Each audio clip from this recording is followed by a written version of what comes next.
నా తమ్ముళ్ళందరికీ ఒక golden tip చెప్పబోతున్నాను అనమాట. మనం సమ్మర్ సీజన్లో బాడీ డిహైడ్రేషన్ అవ్వకుండా చాలా రకమైన జ్యూసులు తాగుతూ ఉంటాం.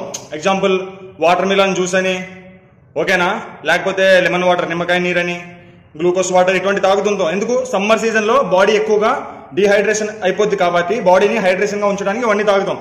మరి రైనీ సీజన్ సంగతి ఏంటి? వర్షాకాలంలో. మరి వర్షాకాలంలో ఏం తాగాలి అని మీ అందరికీ డౌట్ రావచ్చు. ప్రజెంట్ వర్షాకాలంలో ఏంటంటే సడన్గా ఇలాగ వర్షాలు పడడం వల్ల క్లైమేట్ చేంజ్ అయ్యి బాడీలో మనకి బయట సీజనల్గా వచ్చే సీజనల్ డిసీజెస్, ఇన్ఫెక్షన్ అవి వస్తాయన్నమాట. అవి రాకుండా ఏం చేయాలంటే మీరు గోల్డెన్ మిల్క్ అని తాగాలన్నమాట. ఇదేటప్ప పేరు విచిత్రంగా ఉంది, గోల్డెన్ మిల్క్ అని అనుకోవచ్చు మీరు.